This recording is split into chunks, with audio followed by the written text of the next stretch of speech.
Hello everybody, welcome to Short Shot Archery, and hopefully you're having a great day of shooting. Today I'm going to be doing a review of my Mk XR stabilizers. So I was sent this set of stabilizers by Mk Archery. I was not paid to do it, so just want to let you guys know so that we're all on the same page. And for the last several weeks now, I have been shooting with this stabilizer set up on my bow, getting a feel on how they, work, how much vibration and stuff, their, dampening, and, playing around with the weight setup on this set of stabilizers. The first thing I'm going to cover is the name, Mk XR, obviously Mk Archery, and the XR stands for Experience Real. So just so that everybody knows, because some brands really come up with very strange abbreviations or lettering for some of their products. So that's what the XR stands for, Experience Real. And this is how the stabilizer came to me. Of course, each stabilizer got its own bag. So I had a bag for the main bar. Each stabilizer got its own bag. And I even got a bag for the carbon extension, which is really awesome. So each stabilizer is put into this nice bag. It's closed by a piece of Velcro. The material is really neat. It's like a foam fabric. I do not know officially what this material is, but it is a very nice material. It's nice and soft. Definitely, it'll definitely protect your stabilizer. Now, the stabilizers themselves, we're going to cover the front rod here. They came in 3 different sizes: 30-inch, 28-inch, and 26-inch. The one you see right here is the 26-inch because once I account in the space that the V-bar takes up and my carbon extension, I'm making my stabilizer a lot longer than 26 inches, especially with the weight I put on the end of this stabilizer. Other than that, there's just the nice MK logo stitched right onto the front of each stabilizer bag. Now I'm going to cover the look of the Mk XR stabilizer. Now this is going to be the same between the main rod and your V-bars and even the carbon extension if you choose to use one. So, very nice carbon fiber rod with a very good clear coat on it. Now the neat thing is however they put their logo and information on this rod, they did a really good job of, it's either under the clear coat or it's a very fine sticker that goes on top of the clear coat. It's extremely hard to tell, and even rubbing my hand on top of this, I really can't feel a sticker there. So I'm guessing it's underneath the clear coat, but I'm not sure exactly on the manufacturing process of this. It is very impressive, especially since some of the other brands, they run into issues where their logo and stuff ends up falling apart and weathering in the sun and things like that within a couple months, especially if you're shooting in really harsh conditions outdoors. Not so much indoors. Of course, I haven't been able to test that with this stabilizer, but so far so good on their logo and all the information they provide on this stabilizer, staying readable and still looking pretty good. The next part is about that information on the stabilizer. This is really cool, and I may be wrong, but this is the first company I've seen actually do this. They provided the dimensions of this stabilizer: 8.5 millimeters. Outer diameter, 15 millimeters. They're also telling you that, this is super high modulus carbon. It's meant to, absorb, vibrations and stuff like that. And, some of the other things, especially with the high modulus carbon, other brands have done, but I've never had one actually lay out, the outer and inner specs of the stabilizer on the rod itself. You're lucky you can find that, on a website of a company. None of them have bothered to actually put it on the rods, and I think this is really special. The same information is also on the side stabilizers. So this one is 8.5 millimeters inner diameter and 15 millimeters outer diameter. And one last thing on the more cosmetic front is color options. If you're not a person that likes a black stabilizer or all black stabilizer, they have a second color option. It's titanium. Looks good. I personally don't have one here to actually show you. Again, I like a lot of my equipment in black because like regardless of what limbs or whatever I'm adding to my bow, if it's black, it pretty much goes.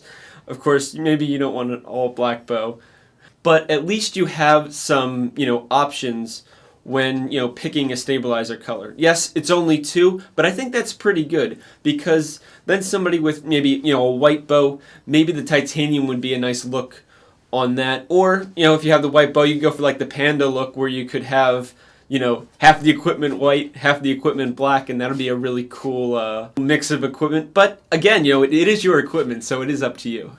The next thing I want to talk about is the build quality of this stabilizer. This is from what I can observe, and I really like the end caps on this. Now, carbon rods, I'm no master of carbon rods. These do feel really stiff. Like even with this is a shorter rod, yes, but I cannot flex this. So this is a very stiff rod. I feel like it can handle a lot of weight and it's really well built. But the cool thing is, a lot of companies have switched to using I may get the material wrong, like an ABS. It is some sort of plastic. It's definitely like a hard plastic. On the Mk XR, they are definitely using metal, and that's pretty awesome. I think it's a lot more reliable. Sometimes some of the plastic parts on some stabilizers end up getting really tarnished and messed up looking from the weather, or from just taking in and out of your case, or from tightening and loosening. Oh, I'm adding weights. Oh, 2 months later I'm taking weights off. Now I'm really manhandling the equipment to get the weights off.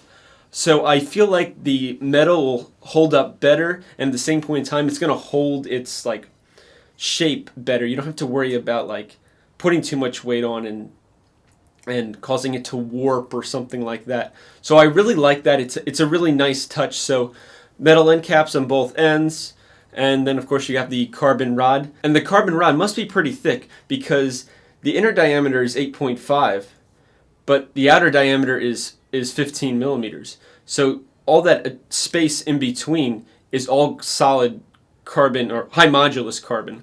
So a very rigid stabilizer here. Now I'm going to talk about the V-bar and the extension. So for my setup, I have a eye bolt that connects the V-bar to my extension. And then of course the extension attaches to the riser, and then my front rod goes in this end. Now for V-bars, they have two different kinds. They're both fixed, so you can't move their up and down position. And they are totally flat, so there is no incline to them. Your V-bars won't be going down to say 5 degrees.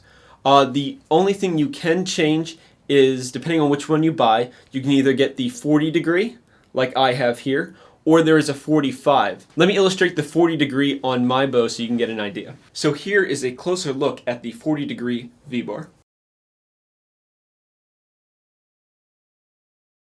Now as you can see, it's a pretty reasonable angle. I think the 45, at least personally, I feel like it would be a little bit too far out.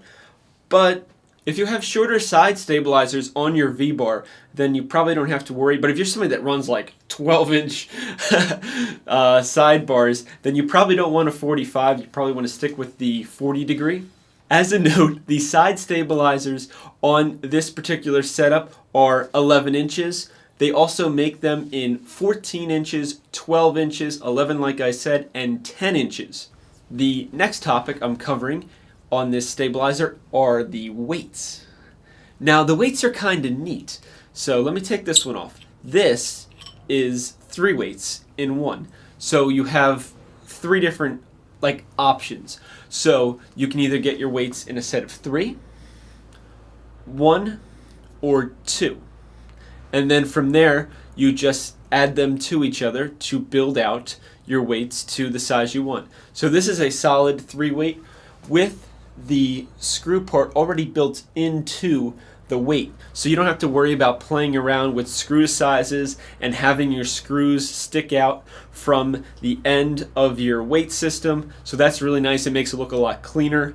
Also, the feel of these weights is like, I like how they machined them. They feel really good. I know that's kind of like a random thing, and not necessarily important to the stabilizer, but they really did a nice machining job on these. They feel pretty neat, and they're nice and smooth. These weights are made out of stainless steel, by the way. Now, if you do want to add weights to your setup, you just make sure that you take off the end cap one, so there'll always be one with a solid top, and you just go and screw it into the new set, like that. And then that way, you add weights to your bow, and you don't have to worry about having an opening at the top here. Now, the one minor con to having these so nice and smooth is that when you're on a surface, say like a wood floor or maybe tile, something that doesn't have a lot of texture to it, like a carpet, you won't have a problem. Or if you're shooting in like the grass on an archery field, if you're one of those archers that likes to use their stabilizer, especially the front stabilizer, as a personal leaning post or cane or however you want to call it, on particular surfaces such as like a tile floor or a wood floor, something like that, maybe even like a laminate floor, you do have to be careful because depending on the angle you're leaning, you could slide. Now, that's easy to fix. So what I did to fix that, because I'm used to leaning some on my stabilizer, I'm guilty. I took this little rubber end cap from one of my Doinker stabilizers, and it fits perfectly right into the end of the MK one. Now, this is a really cheap and easy fix. Now, if you're somebody that doesn't lean on their stabilizer, then you have nothing to worry about. But for those of us that think they should turn their bow into their really expensive walking stick, you may want to just pick one of these up. I'm sure they're only a few dollars. The added bonus of having one of these on your bow is that you don't have to worry about really like tarnishing up and scratching up the really nice looking weights that MK manufactured. So that is an added bonus. That way you can only get this little end cap dirty, and then you can go and replace it if you want to. So now let's talk about dampeners. My current setup with this MK stabilizer system has no dampeners. I haven't really felt the need to.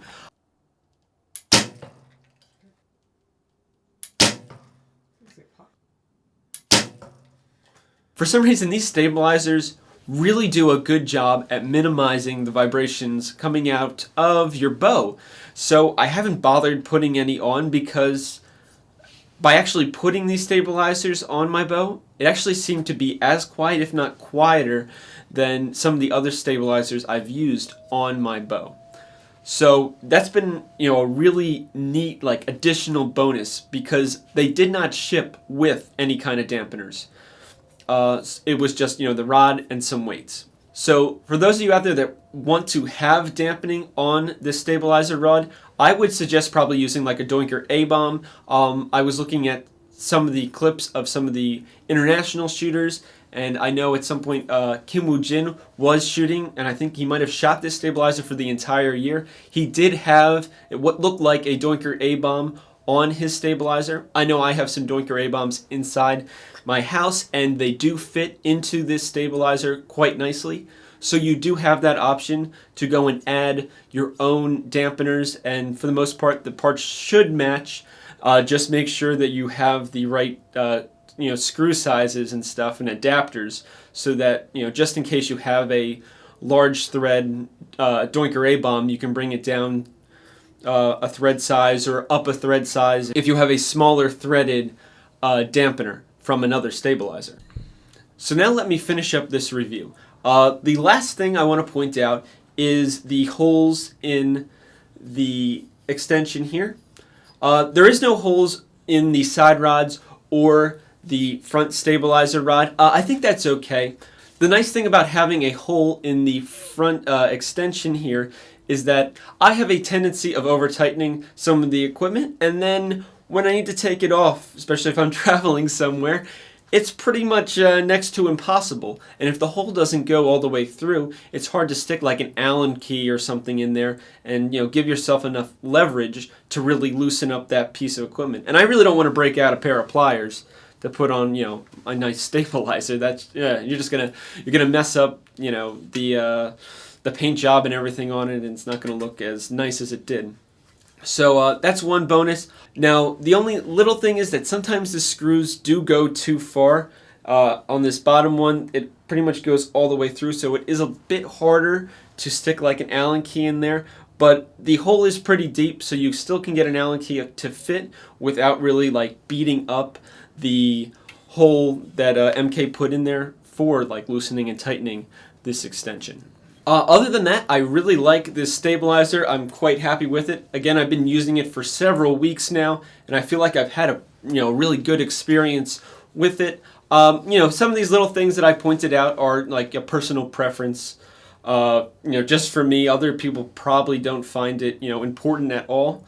So hopefully I gave you really good information about this stabilizer. I'll have a link to MK's website so you can check it out if you want like additional information. So thank you for watching. Hope you enjoyed the video, and as always, happy shooting. At least from what I can observe. Now I'm going to excuse me. Burp. Yeah, burp. As a note, the no, darn it. So next I want to talk about the build quality of